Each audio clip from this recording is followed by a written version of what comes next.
Our eyes can only see light in a narrow spectrum. Beyond blue is ultraviolet. Beyond red is infrared. There is much we do not see, and as we run life's race, it's good to get a new perspective. Getting a fresh view of how God sees things can help us run and not be weary. His view takes in all the wavelengths, and He's revealed what that view includes. Stay with us. From Chicago's Moody Church, this is Running to Win with Dr. Erwin Lutzer, whose clear teaching helps us make it across the finish line. In 2 Corinthians chapter 4, verse 18, the Apostle Paul compares 2 points of view. Today, Dr. Lutzer concludes a message on the things that matter most. Paul says, the things which are seen are temporal.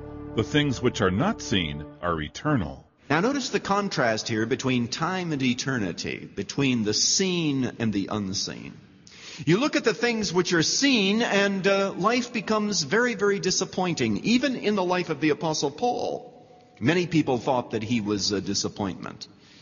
He was a Pharisee. He was reared as a Pharisee. He was a man who was highly respected, and then he called it all dung that he might win Christ. It was all refuse. And then he went through life and experienced the hardships that we read about just a few moments ago. And so the Apostle Paul says, if I were to look at the things which are seen, if I were to look at all of the disappointments that I have had in my ministry in the churches, where people have been nurtured and discipled and they've grown in the Lord, and then they've fallen back and they have left me. If I were to look at that, I would be disappointed. If I were to look at the ravages of my body, the disintegration, the sicknesses and the hardships that I've gone through, I would be miserable. But he says we need to look at that which is unseen. Why? Because the unseen is eternal. If the one contrast is between the scale that has a feather on it, plus 100 million pounds on the other side, this contrast has to do with time. If you were to take a measuring tape from this earth and string it all the way to the farthest star, and I don't think we know how far the farthest star is away, but hundreds of billions of light years, your life would only be a thread on that measuring stick. You've got an eternity, hundreds and billions upon billions, cubed factorial, number of years in which you are going to live, and after you've lived that long, you haven't even begun. Because it's not proper to talk about beginning an infinite series. Nobody ever begins an infinite series. Beginning implies an end.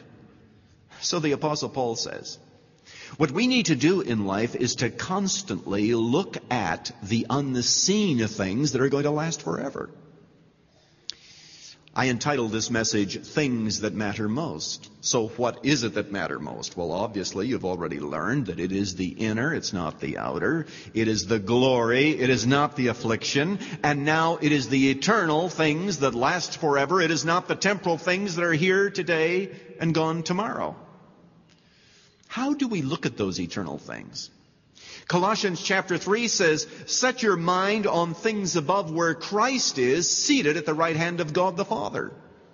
Set your affection on things above and not on things that are of the earth. Well, one of the best ways that we can do that is to constantly have our hearts renewed in the promises of God so that we always look beyond the immediate to that which is eternal, and our minds become preoccupied with eternity. Sometimes people have been criticized for, quote, being so heavenly minded that they are of no earthly good. I don't think the Apostle Paul would appreciate such a criticism.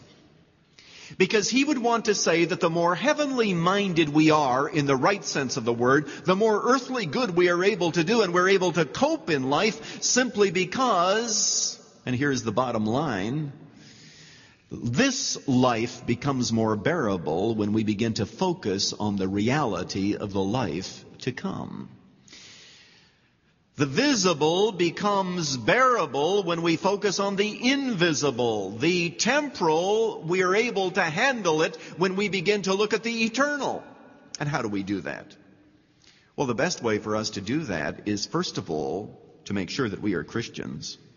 And by the way, I may be speaking to some today who aren't. You know, C.S. Lewis in that sermon, The Weight of Glory, points out that everybody is either going to be a being of everlasting splendor or else a being of everlasting horror. This is an awesome thought. He says it is a serious thing to live in a society of possible gods and goddesses. Now, he's not into the New Age movement. He's not saying we're going to be God. It's a little g. In other words, we're going to live forever. And in that sense, we're like God. That's what he means. So with that explanation, let me read it again. It is a serious thing to live in a society of possible gods and goddesses, to remember that the dullest and most uninteresting person you talk to may one day be a creature which, if you saw it now, you would be strongly tempted to worship. Or else a horror and a corruption such as you now meet, if at all, only in a nightmare. Awesome. The person that you are sitting with today in church, and the person that you're going to have lunch with, that individual is either going to be a being someday of such splendor that if we were to see him or her in that splendor right now, we'd almost be tempted to worship them. Such glory. Or else that person is going to be a being of horror and corruption, the likes of which we don't see except in nightmares. Lewis continues, there are no ordinary people. You have never talked to a mere mortal. Nations, cultures, arts, civilization, these are mortal, and their life is to ours as the life of a gnat. But it is immortals whom we joke with, work with, marry, snub, and exploit.